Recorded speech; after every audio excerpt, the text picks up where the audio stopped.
আলহামদুলিল্লাহ, আপনাদের সামনে কিছুক্ষণের মধ্যে সাইকেল লেখা তওবা নাটক জায়েদের পরিচালনায় শুরু হতে যাচ্ছে। ভাই সাহেব, আমার রব্বুল আলামিন বলেন ওয়া হুয়াল্লাযী ইয়াকবালুত তাওবাতা আন ইবাদিহি, মানে হলো তিনি তার বান্দাদের তওবা কবুল করেন। তাই আপনারা সকলেই তওবা করেন। চুরি যে করেন তওবা করেন, ঘুষ যে খান তওবা করেন, সুদ যে নেন তওবা করেন, যেইভাবেই করেন না কেন তওবা করেন। আরে মিয়া, আলিফের মতন খাইতেছেন কেন বারে বারে? বাইয়ের মতন বইসা থাকতে পারেন না? হুজুর, বসবাই তো চাই, কিন্তু যে ওয়াজ লাগাইছেন বসে তো আর থাকতে পারি না। কেন, আমার ওয়াজে কি কোনো ভুল হয়েছে? না না, তওবা তওবা, আমি কি আপনার ভুল ধরবার লাগছি? তো এবার বসতে অসুবিধা কি? অসুবিধার কোনো কারণ নাই, কিন্তু আপনারা বারে বারে কইছেন তওবা করবার কথা, তখনই তো আমার মনটা জাগান দিয়ে উঠছে, তওবা করতে চাই। আপনি আমাকে তওবা পড়ান। হ্যাঁ হ্যাঁ, আমিও তওবা করতে চাই। জীবনে কত গুনাহ করেছি আমরা। বলেন আস্তাগফিরুল্লাহ আস্তাগফিরুল্লাহ ওয়া আতুবু ইলাইহি। ওয়া আতুবু ইলাইহি। গরম গরম চা। ওই ম্যাম সাহেব, কই গেছিলেন? এই তো মিয়া বাড়ি থেকে খানা আনলাম। বাবা, এত বড় বড় বাটি! পেটটা কি আর কম বড়? ও আচ্ছা, তাই ম্যাম মানুষ বাড়ি বাড়িতে খানা আনতে হয়, দিয়ে যায় না? তা কি আর দিয়ে যায়? সব বড় লোক মানুষ বাড়ির সামনে আধা ঘন্টা দাঁড়াই থাকতে হয়, তারপরে দেয়। তাও অনেকের সমস্যা, বলে যে ইমামের খাবার দিতে পারবো না। তাই এতে আপনার মান সম্মান যায় না? মান গেলে কি করব? না খেলে তো জানই থাকবে না। মান গেলে যাক, জান তো থাকবে। জান থাকবে না কেন? অন্য কোনো একটা কাজ করলেই তো পারেন। অন্য কোনো কাজ? কি কাজ? ইমাম হয়ে ভ্যান চালাবো না গরু চড়াবো? তাতে খুব মান থাকবে। কাজ করলে মান থাকবে না কেন? কাজ করা কি অন্যায়? নবীরা তো কাজ করেছেন, আমাদের নবী নিজেই তো ছাগল চড়িয়েছেন। হ্যাঁ, তাও ঠিক, কিন্তু কাজ করতে লজ্জা লাগে। এটা কেমন কথা? যারা কাজ করে খায় তাদেরকে সিএসএ খেতে লজ্জা করে না, আর নিজে কাজ করে লজ্জা করবে? দেখো ভাই, কাজ করে কিনে খাওয়া অত সহজ কথা না। সবজি কিনতে গিয়েই পকেট ফাঁকা, এর থেকে মাসে একবার পালা পড়ে, সব গোশ মাছ, যেই কয়টা বাটি নিয়ে যায় সব ভর্তি করে দেয়। এত সহজ কাম এসে আবার কাজ করতে যাব কেন? তাহলে একটা কাজ করুন, আর দুটো বাটি বাড়িয়ে দিন, এতে খাবারও বেশি হবে, অন্য একটা লাভও হবে। অন্য একটা লাভ? কি লাভ? তখন আপনার বাটিটাই লাঠি সমান লম্বা হয়ে যাবে, অন্য হাজার কষ্ট করে লাঠি পাওয়া লাগবে না, তখন বাড়িতে খাবার নিতে পারবেন, আর ওর ভর দিয়ে দিয়ে হাঁটতেও পারবেন। এই তুই কি বললি? যা যা যা, আমার সব খবর পড়ে গেল। আরে আরে, বাটিটা পড়ে গেল কেন হুজুর? আরে ওই বদমাইশটা না বলে আমার বাটি নাকি লাঠি সমান, তাই তোকে মারতে গেলাম। ওকে মারার জন্য আপনি লাঠি না তুলে বাটি তুললেন কেন? আরে বাটিটা একটু লম্বা তো, লাঠি মনে করে তুললাম। ও আচ্ছা, তাহলে ও ঠিকই বলেছে। থামেন থামেন। এখানেই নামবেন? ওয়াজের মাঠ তো এখন অনেক দূর, মাঠেই নামিয়ে যাসি। না না ভাই, ভ্যানে করে ওয়াজের মাঠে গেলে বড় বক্তা মনে হবে না। আপনি টাকা ধরেন। তো এত দূর কিসে যাবেন?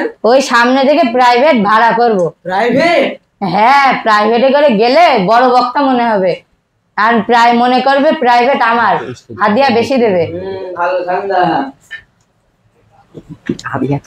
ও ভাই ভাই ভাই, এদিকে মাইক্রো স্ট্যান্ডটা কোন দিকে?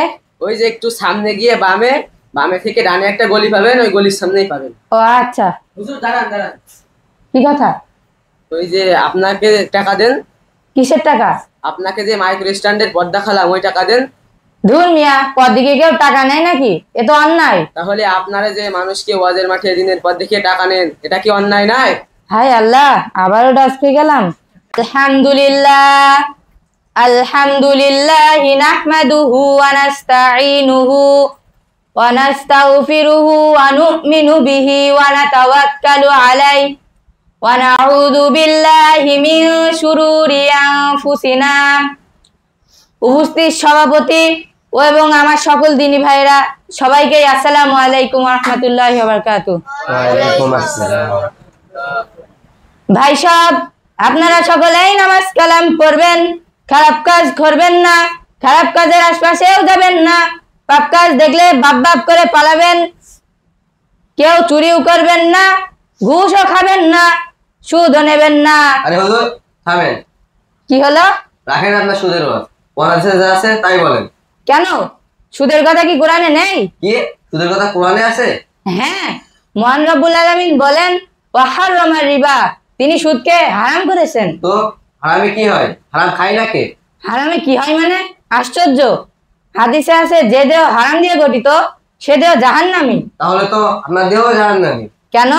কারণ আপনি তো সেই আমাদের সুদের টাকায় খাচ্ছেন। হায় আল্লাহ, আবারও ডস হয়ে গেলাম। সুদ মেনে দেবেন আর নিজে হালাল কামিয়ে খাবেন। ঠিক ঠিক তাই করতে হবে।